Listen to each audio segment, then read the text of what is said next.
respect. Do Baker and the Browns have enough to challenge the champs? How far can the Rams go on defense alone? Divisional round questions, divisional round answers. This is your playoff headquarters. This is NFL Total Access.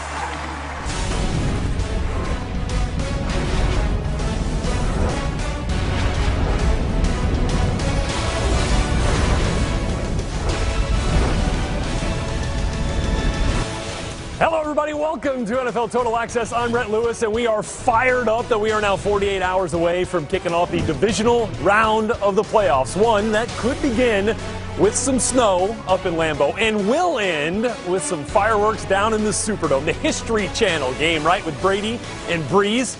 And while this next duo doesn't have 85 combined years of life on this earth, like those two, Bucs linebacker Levante David and Saints DB Malcolm Jenkins do have 21 years of NFL experience, and they're both with us ahead of this big matchup. Add in another couple of decades of NFL knowledge when Scott Pioli, Andrew Hawkins, and the Hall of Famer Terrell Davis join the party here shortly. But we begin this edition of NFL Total Access with an NFL first-timer. Not Ian Rappaport, our NFL Network insider, but the guy he's here to talk about, Urban Meyer, set to finalize a deal to become the next head coach of the Jacksonville Jaguars. Ian, how did the Jags ultimately land here on Urban Meyer? After weeks of speculation, the Jacksonville Jaguars are on the verge of landing their top choice for a long time as their new head coach. Urban Meyer, I'm told, expected to be the next coach of the Jacksonville Jaguars, finalizing this deal that could be done tonight or could be done tomorrow morning. If it is done tomorrow morning, we'll see what official the Jacksonville Jaguars have as far as a press conference or introductory matters for Urban Meyer, but this does seem like it's happening. You're seeing the photos right here. He landed in Jacksonville, standing on an actual welcome mat from the Jacksonville Jaguars. So this thing is going to happen. And ever since the Jacksonville Jaguars officially fired Doug Marrone as their head coach, we have known that Urban Meyer was the target. And why would he not want the Jacksonville job? They have the #1 pick. They have a ton of other draft picks. They have patient owners. And they have a ton of salary cap space. A lot to like for Urban Meyer. And, you know, for the Jaguars, this is a coach who's been successful at every single level. He's coached at every single level of college that he has coached at, multiple national titles. He has wanted to try his hand in the NFL for a while. Now he is about to do it. Yeah, they rolled out not the shag carpet, but the jag carpet for Urban Meyer as he got off the... Anyway, let's move on here to what this means for another big opening in the Jacksonville franchise, which is general manager. So how does the hiring of Urban Meyer affect that process and ultimately personnel control in Jacksonville? Well, you're not going to hire someone like Urban Meyer without making sure that he has his hands on everything. So he is going to be heavily involved in not just personnel, not just picking his players, but picking the GM as well. And a couple names to keep an eye on. Of course, Trent Baalke, the top internal candidate. That would be one name to watch. Ray Farmer, who currently works for the Los Angeles Rams, formed a really close relationship with Urban Meyer when those two were in Ohio together with Farmer as the GM of the Browns. That would be another name to watch. And then Jerry Reese, two-time Super Bowl winner with the Giants, another name to watch. Nothing firm as far as which choice it is going to be, but Urban Meyer is going to have his hands on everything and will be very, let's say, heavy-handed in making sure this organization looks exactly like he wants to. Much more on the state of affairs now in Jacksonville as the team is set to make Urban Meyer their next head coach, coming up a bit later in the show. Ian, thanks very much. Appreciate that. As we take a look now at what Jacksonville has been like over the course of the last decade. One win in 2020 gives them 44 total the last 10 seasons. That's the fewest in the league. Jags have started 3 different quarterbacks this season. They combined for the 3rd worst passer rating in the league, but an opportunity to fix that, as Ian mentioned, with the #1 overall pick in this year's draft, which we will follow closely on the Move the Sticks podcast, where DJ and Bucky have had extensive conversations with Urban Meyer on the culture of winning. Culture to me, I know there's many definitions. Culture to me is what does your product or what does your team, what does your organization look like, what does it feel like, and what does it act like? And not necessarily when you're winning by 40 points against FAU. It's what's it look like in a rivalry game? What's it look like and feel like and act like on 4th down and 2, or in the stock market turns upside down? You know, and culture is, it's got to be the vision of the CEO or the head coach, and you can't really you can't waver on your culture. And to achieve that culture, Urban Meyer cites three things: relentless effort, competitive excellence, and power of the unit. For more on what those mean to him, go to check out NFL.com/MTS video. See that full interview DJ and Bucky did with Urban Meyer. Back here now with Andrew Hawkins and Scott Pioli as promised here. So Scott, let's look past the hot take for a second, if you will. I know that's going to make Hawk disappointed, but let's look past it for a second. Not if he's going to win, but how. How will it work with Urban Meyer in Jacksonville?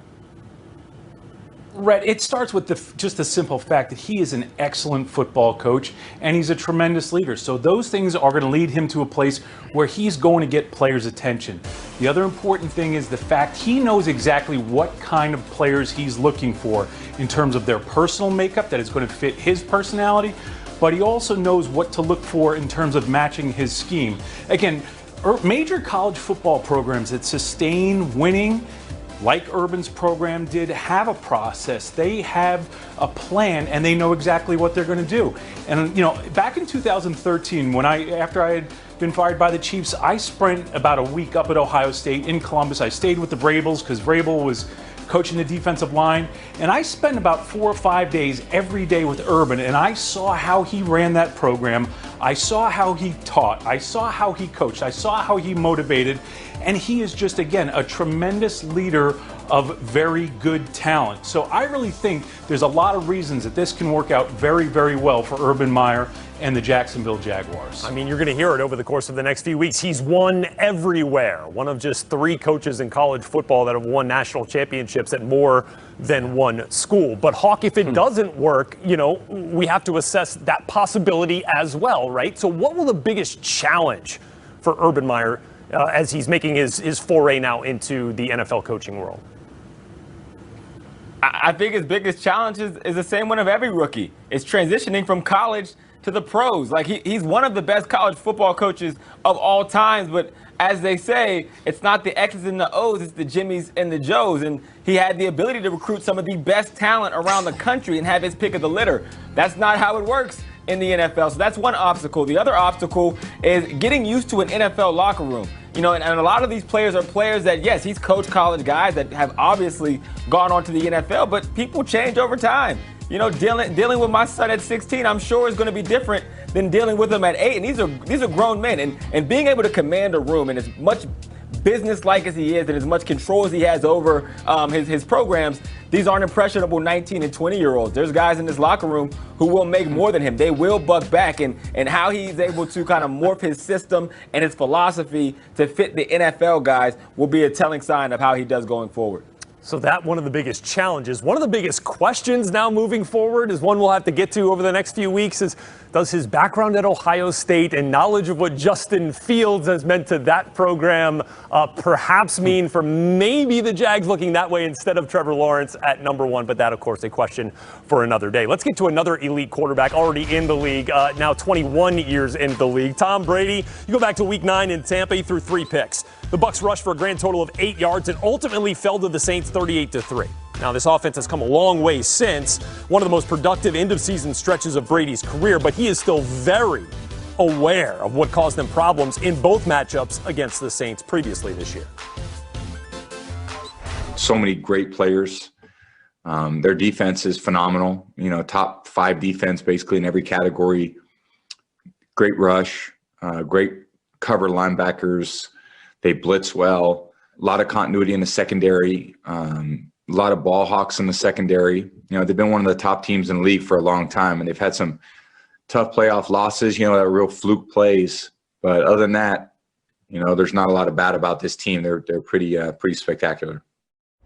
Okay, Scott Pioli still here, adding the Hall of Famer Terrell Davis to the discussion now as we look at this third matchup of the season between the Bucs and the Saints. So, Scott, let's look inside this game for the matchups that matter. What is the matchup that you are looking to that's going to define this game? To me, it's the matchup between rookie offensive tackle Tristan Wirfs and defensive end Cam Jordan of the New Orleans Saints.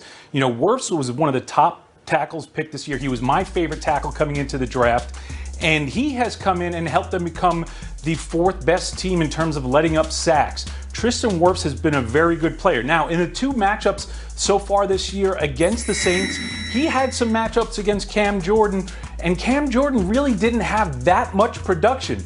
But Wirfs has had some help. They've used a tight end to help him to get things wider, in terms of Jordan's pass rush. But he has done a good job when he has had to. Again, this past week, Wirfs had some pressure on him because everyone was talking about the Washington pass rush. And he really held his own against both Montez Sweat and Ryan Kerrigan. But this is a different, savvy veteran in Cam Jordan, and he knows how to play in big games.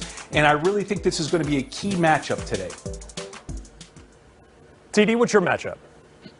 Yeah, for me, my matchup is going to be Mike Evans and Marshawn Latimer, or whoever is going to cover Mike Evans. And the reason I say that is because if the Bucs are going to win this game, they're going to have to do it by air and score a lot of points. And their best wide receiver is Mike Evans. And when he's out there balling and playing, he's difficult to deal with. And so that matchup that Mike Evans is going to have a big day in this game for the Bucs to win. Now, if you're Dennis Allen, last time they played, he switched Marshawn Latimer on and off Mike Evans. Sometimes he put Gardner Johnson on Mike Evans. Mike Evans moved to the slot and really has some success. But when he's out there and Marshawn Latimer's guarding him, Marshawn has done a really good job. But it's going to be based on how Mike Evans can play in this game, and that matchup of whoever's going to be out there, to me, it's going to be the one to watch. And I'll tell you what, we have the great pleasure today of asking Malcolm Jenkins about those matchups here with this fantastic trio of wideouts with the Bucs and all the targets that Tom Brady has and how the Saints are playing to defend him. That conversation coming up a bit later in the show as we give you a look at some of the notable injuries entering this divisional round of the playoffs. In the game between the Saints and the Bucs, you're looking at a couple there. Ronald Jones did not play last week for the Bucs in their win over Washington. Leonard Fournette filled in admirably without him, but they'd love to have that backfield tandem going. Elsewhere, with the first game of divisional round weekend here, Cooper Kupp still dealing with that knee injury. We'll follow that along with Aaron Donald's progress as well for the Rams against the Packers. Coming up on NFL Total Access, two special guests who will stand on opposite sides of the field in New Orleans. Bucs linebacker Levante David, who faces a major challenge named Drew Brees and Alvin Kamara. Saints defensive back Malcolm Jenkins, who picked off Tom Brady back in Week 9 and hopes to pull off a sweep of his division rival. Plus, how to beat the Ravens, how to beat the Bills, and how to tell if the Packers are beating the Rams. No need to look at the scoreboard. Just look at Aaron Rodgers' jersey. NFL Total Access is just getting started.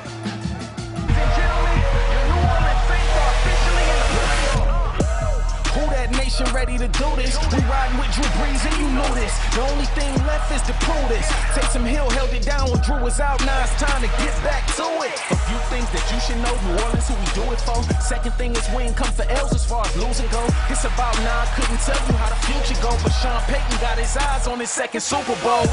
And Alvin Kamara is unreal. 6 touchdowns on Christmas Day. That's how you feel. The defense getting it done this year, and why? Cause the D-line's letting Cam Jordan steer the drive. New Orleans, it's time, can't take a day off. Let's power move straight into the playoffs. Who that? And here we go from the New Orleans Saints, the NFC South champs headed into the divisional round of the playoffs. A 2-time Super Bowl champion defensive back for the Saints, Malcolm Jenkins. Malcolm, congratulations on making it to the divisional round again. Thanks for hanging out with us.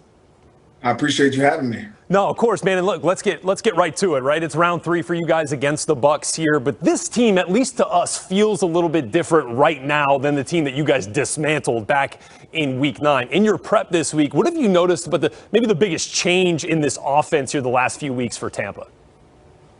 Well, honestly, I think the entire year you've seen this team really just improve, and adding AB into the lineup.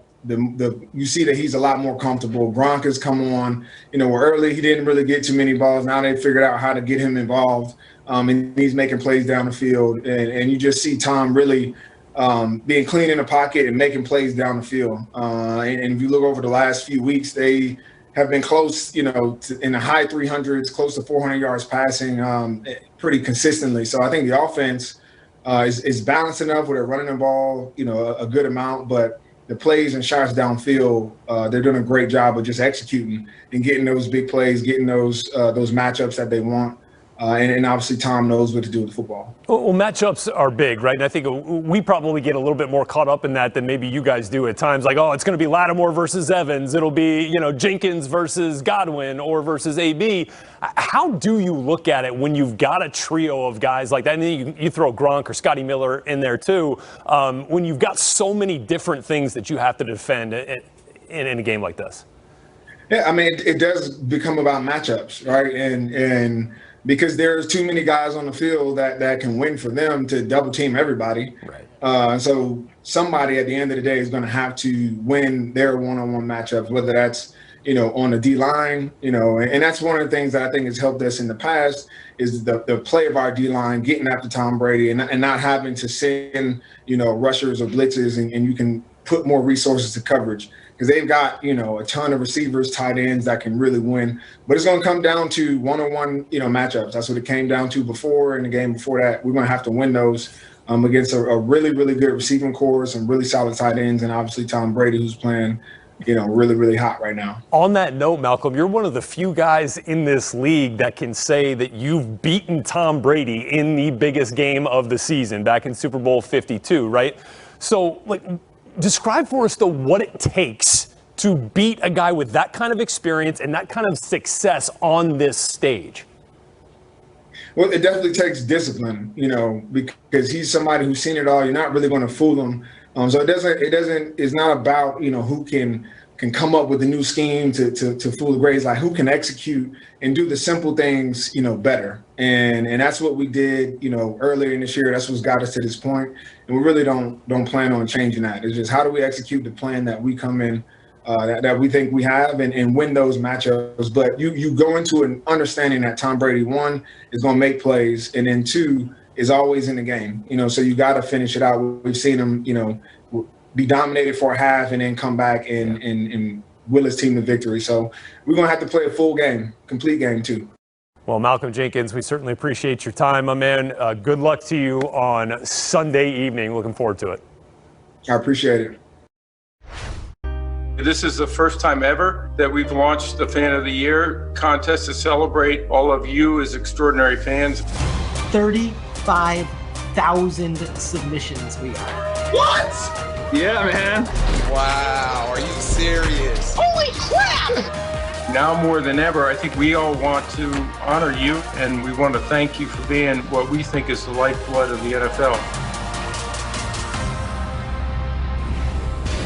And so the NFL launching its inaugural Fan of the Year contest to celebrate our extraordinary fans. And look at your three finalists revealed here. Ian Big E Berger from the Dolphins. So cool, he can wear his sunglasses at night. Mama Blue repping the Seahawks. Love that. And Brandon Galloway feeling it for his Titans. Big round of applause for those guys. They will join us in Tampa for Super Bowl 55, but only one will be named the NFL Fan of the Year at NFL Honors.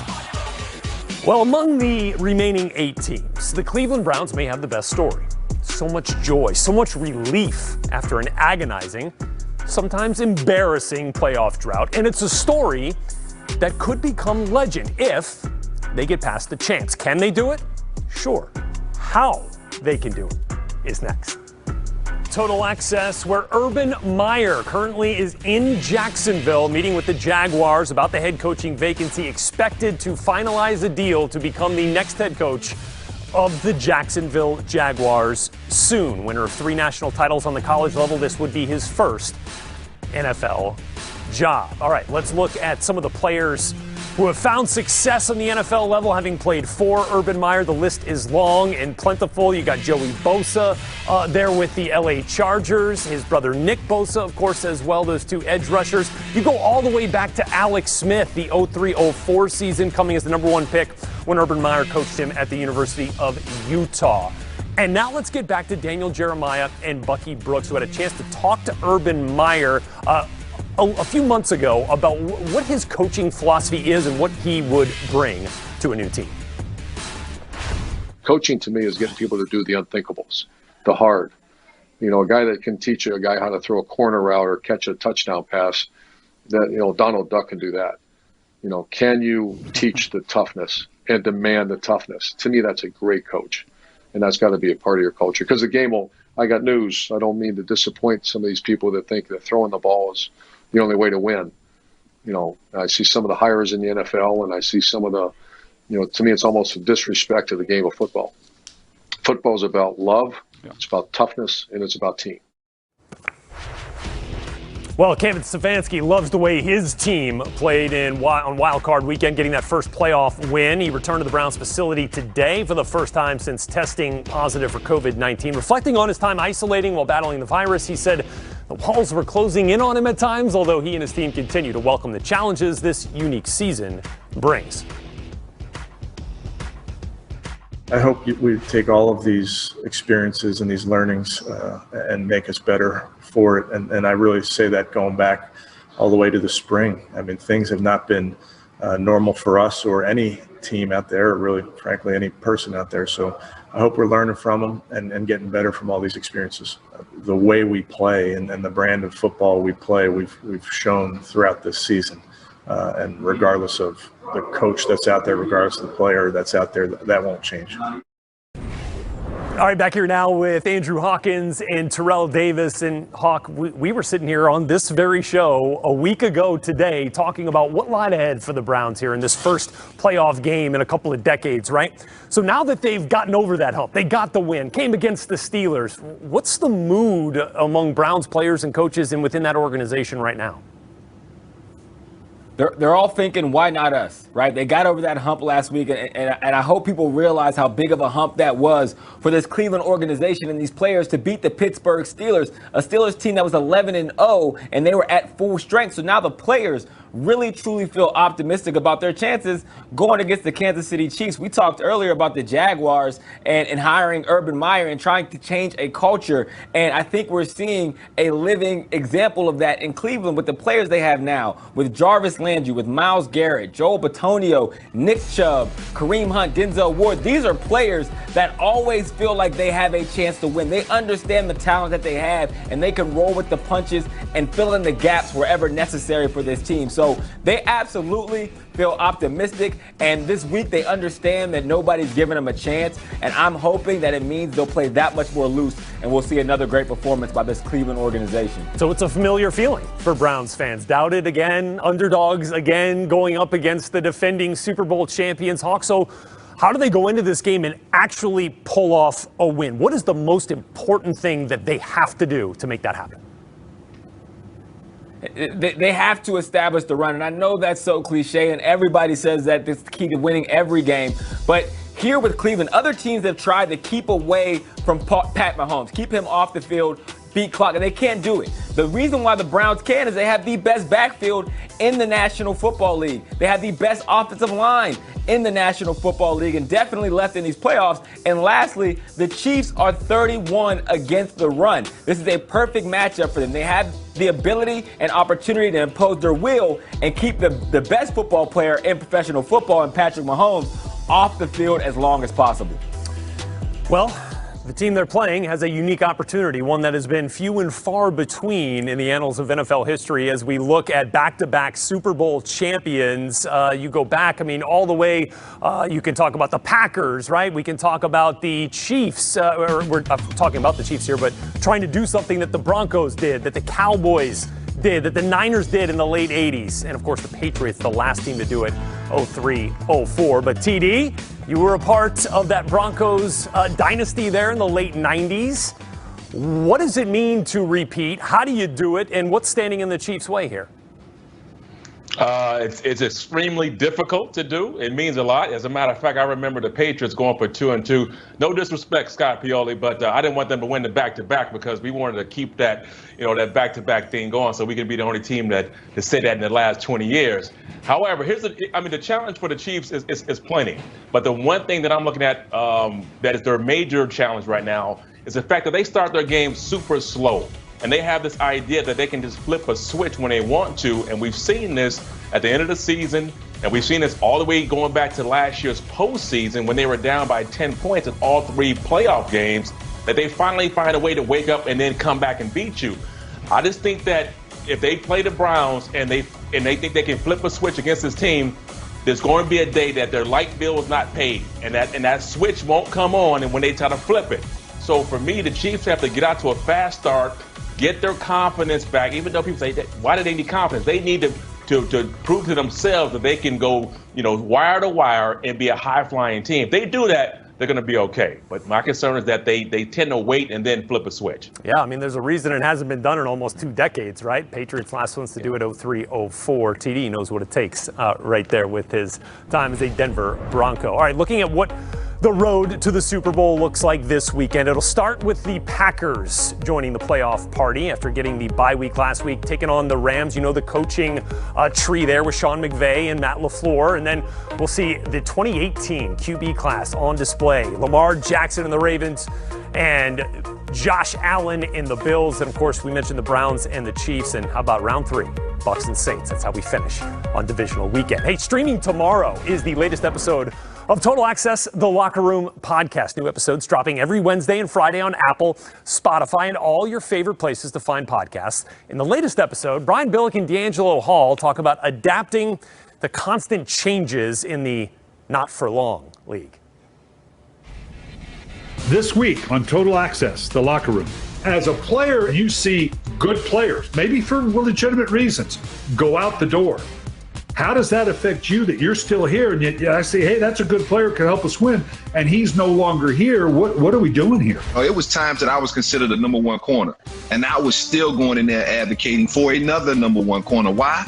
Because it's going to make my job easy. I don't have to follow a guy. Like, I wanted so much competition. I wanted better receivers. I wanted pass rushers. And as I got older, I kind of didn't mind taking a little bit less to ultimately reach that goal. This is Total Access, the Locker Room. Scan the QR code on the screen now for the latest episode. You can hear new episodes every Wednesday and Friday on Apple, Spotify, or your favorite podcast provider.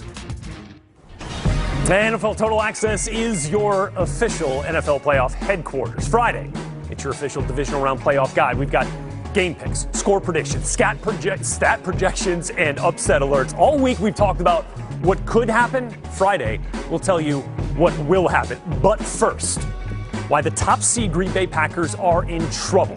More to the point, why the leading MVP candidate Aaron Rodgers is in trouble and what he better do about it. That's next on NFL Total Access. Accept the challenge. We got to score every time. Let's go, boys. Let's go win it. Let's go win it. I don't care what's happened up to this point. Let's go win it right now. Come on. Love you, baby. Love you, bro. You're the best, no doubt. I got you. Keep playing for me all day, okay? I got you. I dreamed I was catching passes from you last night. Uh-oh. I know. I don't know what that means. It's going to be a good day, man. Baby! Let's go! Let's go! Ooh, we got a free Nice shot, boys. Way to hang in there. All day, just like that. Tonight's the night. Man, we put it in. Every one of you, man. Yeah! Let's go! Let's go, D. Will! Sack lunch. Right here. Sack lunch. Num, num, num, num, num, num. Oh! My fault. Yeah! Yes, and 400. Come on, come on, come on, come on. Come on.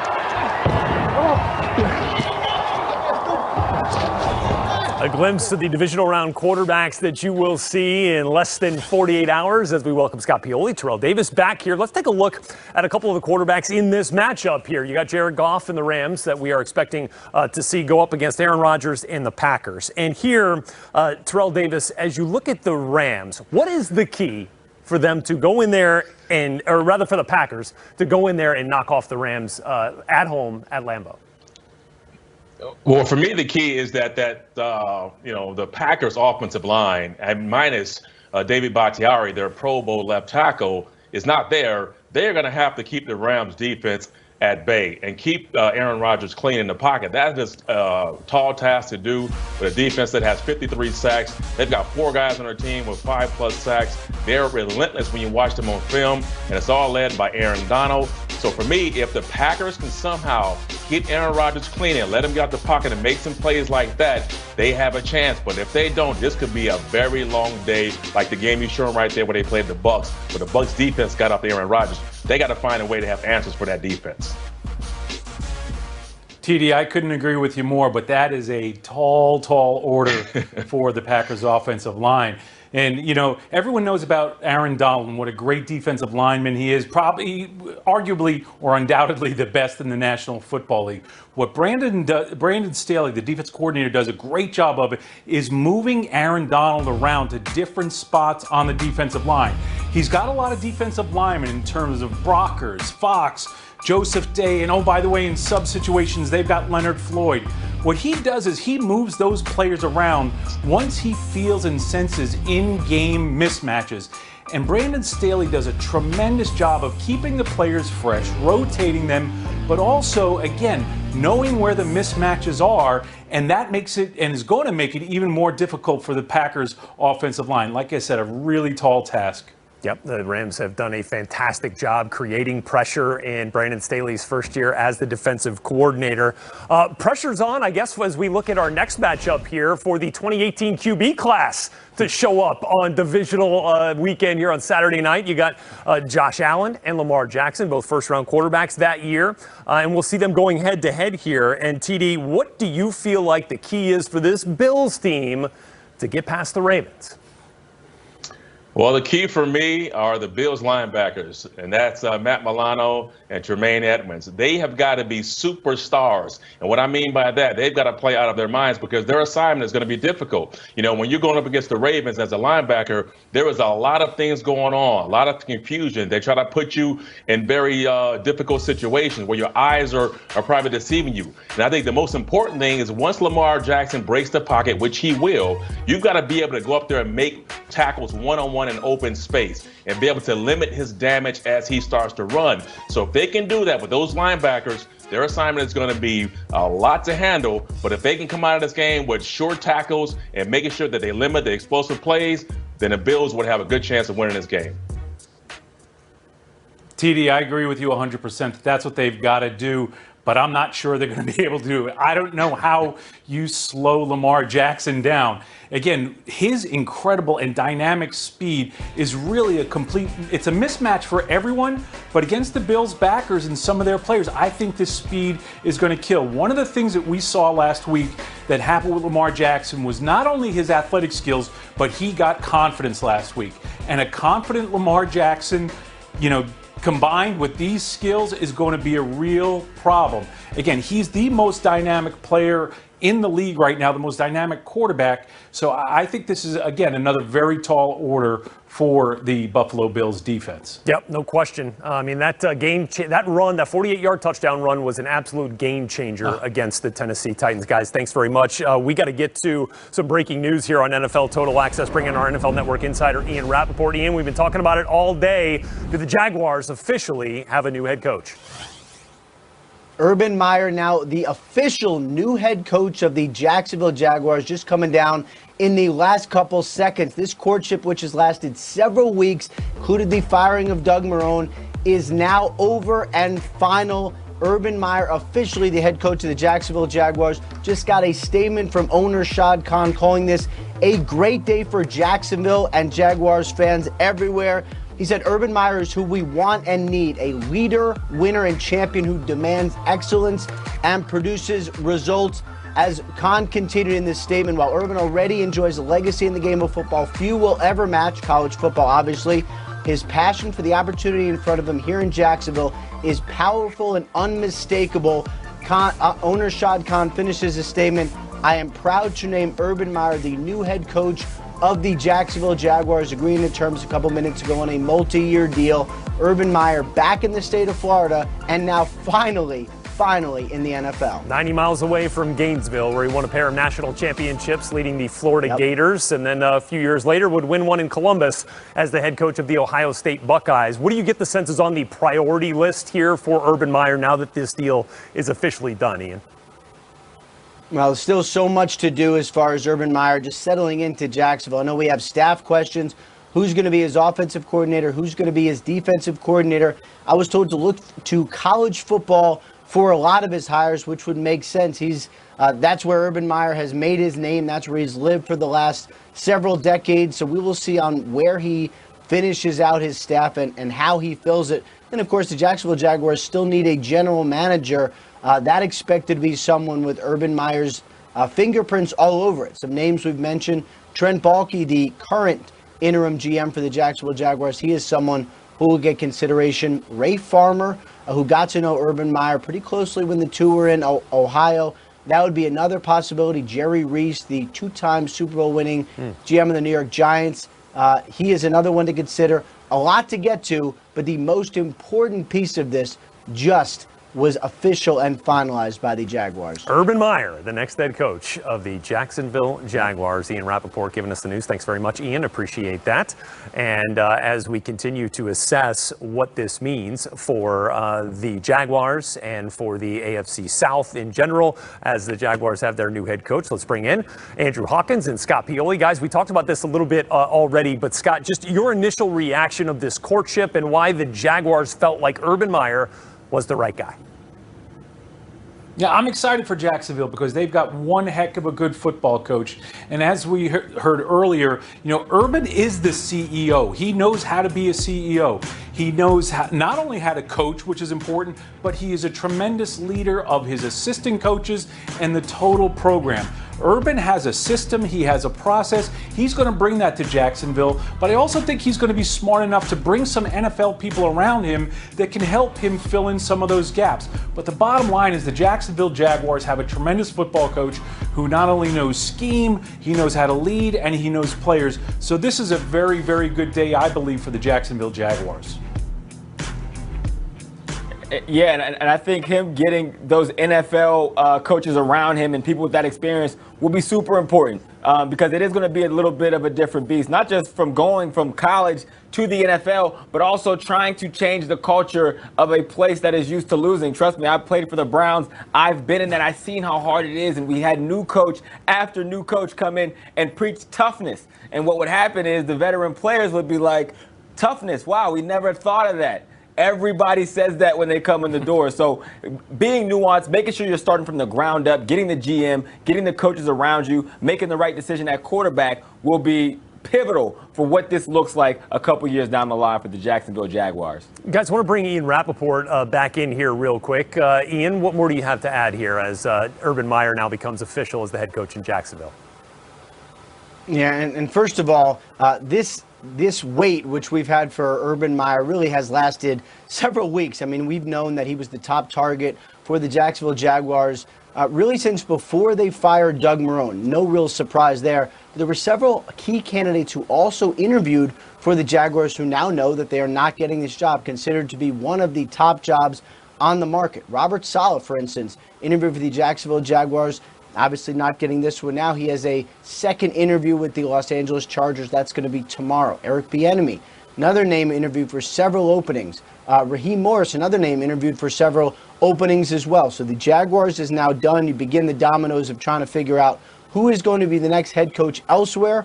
One thing we know, we already know the Jaguars head coach. He landed at 3 or 4 p.m. today and just finalized a deal a couple minutes ago. The first hire of this coaching cycle now official. The Jacksonville Jaguars have Urban Meyer, still 6 head coaching openings out there in the NFL. All right, after the break here on NFL Total Access, we are going to continue our coverage of the Jaguars making Urban Meyer their new head coach. Of course, been wildly successful on the college level. What will it look like in his first season as an NFL coach? That's next when we come back here on NFL Total Access. And not necessarily when you're winning by 40 points against FAU. It's what's it look like in a rivalry game? What's it look like and feel like and act like on 4th down and 2, or in the stock market turns upside down? And culture it's got to be the vision of the CEO or the head coach, and you can't waver on your culture. That from a past conversation with Daniel Jeremiah, Bucky Brooks, and the new head coach of the Jacksonville Jaguars, now Urban Meyer, talking about the culture it takes to win consistently. He's done it everywhere he's been and now charged with that task in leading the Jacksonville Jaguars to prominence. And with that, let's welcome in our former NFL scout, Bucky Brooks. He was just there on the Move the Sticks podcast and, of course, has had a chance to talk to Urban Meyer a number of occasions over the course of the last few years. Bucky, what was your reaction to Urban finally making this leap into the NFL as the next head coach of the Jaguars? I think Urban Meyer is the right coach for the Jaguars where the program is. I think the Jaguars needed a program builder more than they needed a play caller, meaning they needed someone that could reestablish and set the culture in the building from top all the way down. Create a vision for how this franchise needs to operate, create a set of standards for the kind of players that they want to bring into the building, and then create a vision for how this team is going to play out, not only to win the AFC South, but to eventually be a contender in the AFC. And so when you look at Urban Meyer's track record and the success that he has had with and without resources, being able to go to Florida, Ohio State, have success at Bowling Green and Utah, I think he certainly has a tried and true formula that works for success. I think now it's about adjusting to the NFL game and getting this team to buy into that vision. Well, that's exactly what I want to talk to you about, because in that conversation that you guys had with Urban last year, he was talking about his plan for instilling that culture in Jacksonville. He talked about kind of a three-point process, right? It was a relentless effort, it was competitive excellence, and then the power of the unit. You played in the league. How do those tenets play inside an NFL locker room coming from the head coach?